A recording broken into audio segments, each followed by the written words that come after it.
This is Fieldsports Channel News. The future of grouse shooting is in the balance. Animal rights campaigners, including BBC TV's Chris Packham and the RSPB, are pushing the Scottish Government for a ban ahead of a report into the sport of grouse shooting. The RSPB has revealed new claims about hen harrier persecution, including a bird found shot at Wanlockhead, southern Scotland. However, sources at Holyrood say that Scottish First Prime Minister Nicola Sturgeon is sitting on the Werity report into grouse shooting until after the election. A 7-year legal battle between two gun dog trainers has come to an end. At its heart is the question over whether you should be allowed physically to discipline your dog when training it, or if you should only be allowed to use reward-based training. In the final court case on Friday the 6th of December 2019, an appeal at Plymouth Law Court against a restraining order granted to the dog trainer who cannot be named for legal reasons against dog trainer Christopher Upton, the Crown Prosecution Service offered no contest. The case was dismissed.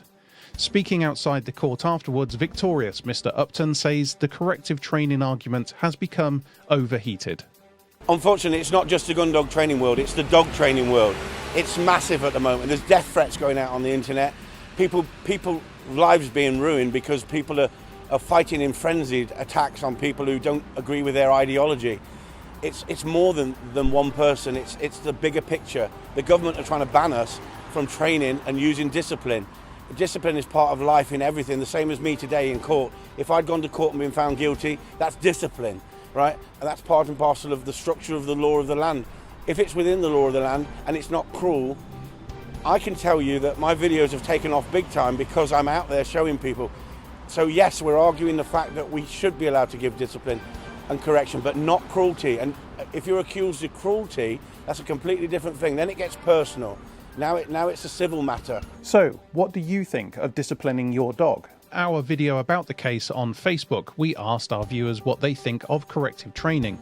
So far, the results are 92% say keep it, 8% say keep it but ban smacking, and nobody wants to ban it. A woodcock geolocator found washed up on a beach tells the extraordinary story of one bird. Found in West Wales by a bird ringer who knew exactly what it was, the Game and Wildlife Conservation Trust reveals it's from bird number EY08279, tagged a few miles away in March 2013, who flew at least 4 migration flights of around 1,740 miles to and from Yaroslav in Russia, a lifetime migration of more than 6,000 miles. Flying guns is becoming more difficult. Following a massive restrictions imposed by European airlines in 2018, there are new changes to the transport of firearms, including a raft of new changes from airlines including TAP and Lufthansa. Please check our website for details. Link is in the description below. The National Farmers Union has lodged a complaint with the BBC over its promotion of veganism over Christmas. #Xmas is a short promotional film which includes cameos from presenter Graham Norton and is themed around families and friends staying in their pyjamas all day and watching television. One scene features a turkey wearing a green knitted jumper addressing an audience of similarly dressed turkeys and pointing to a map of Britain, decorated with photographs showing vegetarian and vegan Christmas dishes. With the general election on Thursday, one sporting animal has cast its vote. Labour's Carl Turner is canvassing for votes in East Hull. He tweeted, "I met this young man taking his pet ferret for a walk. Bit me." Twitter reacted in style, with many calling for the ferret to become Prime Minister. Thanks to David Kearney for sending us this story. A student from Coventry has come up with a novel way of promoting riding helmets. Veterinary student Georgina Grace, age 19, stripped off and filmed herself riding her horse, called Blue, naked, apart from boots and the all-important helmet. Now family and friends have nicknamed her Lady Godiva.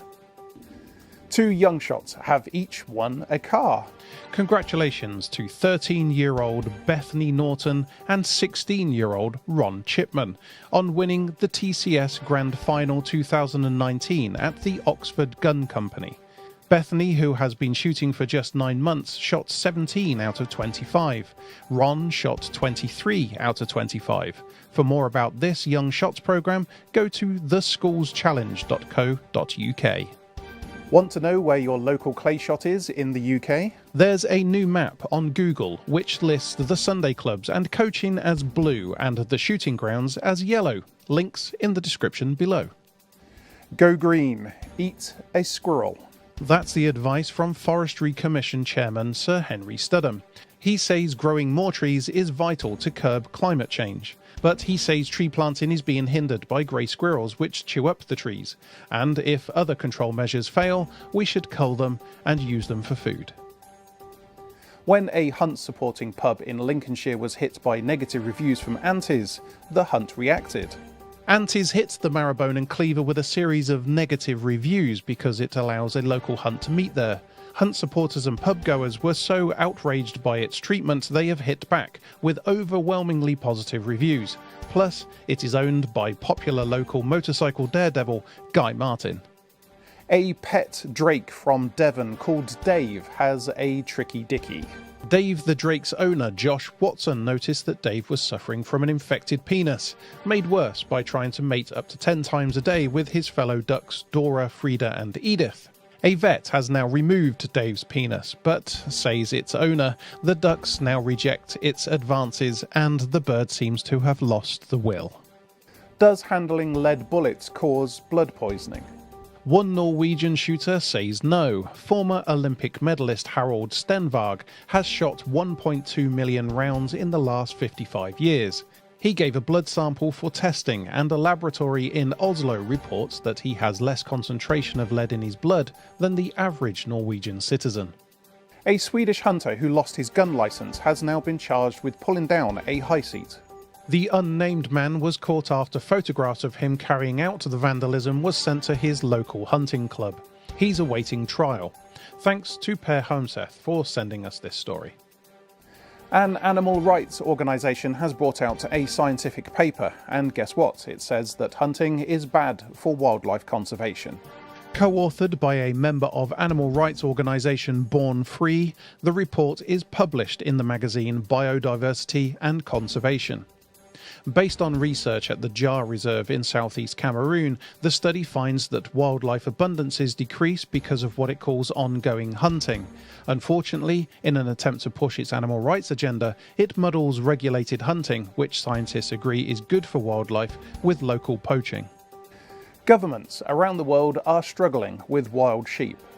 In New Mexico, USA, a landowner bringing on rare Dall sheep says his herd is under threat from the local ban on coyote shooting competitions. The coyotes kill the sheep that live on Donald Chavez's ranch. Meanwhile, in Norway, the Norwegian Food Safety Authority is banning a farmer called Jeanette Riise from owning mouflon unless they have ruled she can find a way of taming them. There is a new mobile phone app to help Inuit hunters in northern Canada avoid unpredictable sea ice. Developed under the guidance of the Arctic Ida Society, the app aims to draw on the catalogue of traditional knowledge that has helped the Inuit thrive in an unforgiving region. Named after the Inuktitut word for sea ice, Siku, it's intended to provide an all-in-one system of critical information for hunters. A US state plans to outlaw children from using guns to fend off home invaders. A new bill in Virginia proposes that a person might not be able to protect themselves via an accessible firearm until they're 18 years old. The RSPB has picked up another lucrative gamekeeping contract. Introduced mice are eating albatross chicks on Gough Island off Tristan da Cunha in the South Atlantic. The RSPB is a part of a group sharing £9 million to eradicate the mice. Brazil has a wild boar problem. This film from SLE Farms shows a herd of animals running for cover out of crops. It has gone viral on the internet. Javan rhino numbers are up. Indonesia's Ministry of Environment and Forestry has announced that the world's only remaining population of Javan rhinos has increased to 72 individuals from 50 10 years ago. And finally, a man in Manchester putting oil in his car gets a foxy surprise. Ryan Robinson put his tea on the pavement whilst he carried out the work. A fox approached the brew and made the only comment it saw fit. There have been a few more comments about the fox on Facebook. You are now up to date with Fieldsports Channel News. Stalking for stories, fishing for facts.